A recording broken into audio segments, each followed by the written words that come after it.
दोस्तों, श्री कृष्ण की लीलाओं से शायद ही कोई शख्स अनजान होगा। लेकिन क्या आप जानते हैं कि कृष्ण की मृत्यु कब और कैसे हुई थी? वो कौन था जिसके हाथों श्री कृष्ण की मृत्यु हुई? मानवता और मानव जाति को लगभग नष्ट कर देने वाला कुरुक्षेत्र का युद्ध शांत हो चुका था। अपनी जीत पर पांडव बहुत खुश नहीं थे, बल्कि वो युद्ध से हुई तबाही को देखकर उनके मन में बहुत ही कष्ट था। युद्ध के बाद श्री कृष्ण पांडवों के साथ गांधारी और धृतराष्ट्र के पास बेटे दुर्योधन की मौत पर शोक जाहिर करने और क्षमा मांगने पहुंचे थे। दुर्योधन का खून से लथपथ शरीर और अंधे माँ बाप की आंखों से आंसू की बाढ़ से पांडवों का दिल भी भर आया था। गांधारी पांडवों को छोड़ श्री कृष्ण को दुर्योधन की मौत का असली जिम्मेवार मानने लगी थी। गांधारी ने श्री कृष्ण पर लगभग चीखते हुए कहा कि आप द्वारिकाधीश हैं, जिनकी मैंने खुद विष्णु अवतार मानकर पूजा की। क्या आप अपने किए पर जरा भी शर्मिंदा हैं? आप चाहते तो अपने दिव्य शक्तियों से इस युद्ध को टाल सकते थे। बेटे की मौत पर आंसू बहाने वाली एक माँ का दुख तुम खुद अपनी माँ देवकी से जाकर पूछो, जिसने अपने 7 बच्चों को अपनी आंखों के सामने मरते हुए देखा था।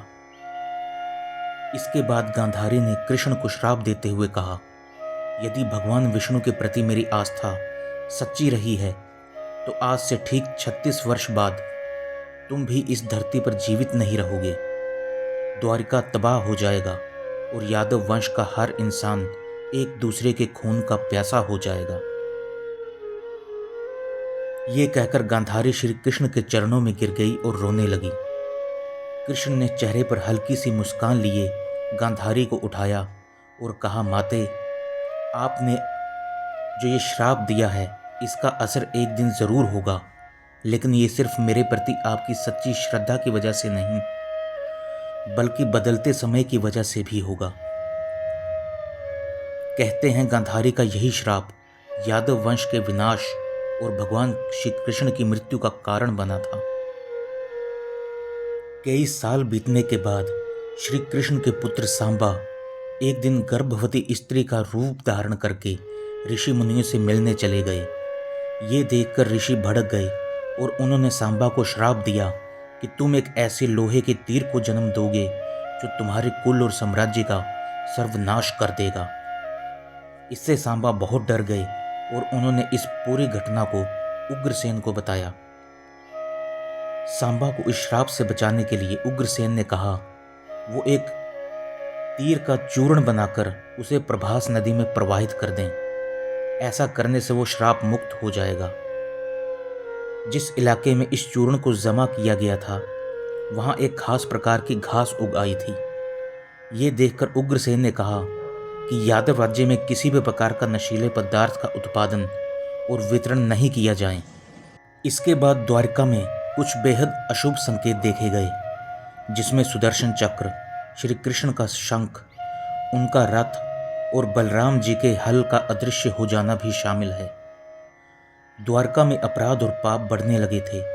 ये देख श्री कृष्ण जी परेशान हुए और उन्होंने अपनी प्रजा से प्रभास नदी के तट पर जाकर वहां अपने पापों का प्रायश्चित करने का आग्रह किया। द्वारकावासी वहां जाकर मदिरा के नशे में चूर एक दूसरे से लड़ने लगे। गांधारी के श्राप के अनुसार यादव वंश के सभी लोग आपस में लड़कर मर गए। इस घटना के कुछ समय बाद श्री कृष्ण एक पेड़ के नीचे योग समाधि ले रहे थे। इसी दौरान जरा नाम का एक शिकारी वहां हिरण की तलाश में आ गया।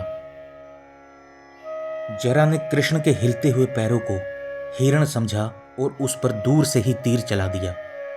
इसके बाद शिकारी श्री कृष्ण के पास पहुंचा।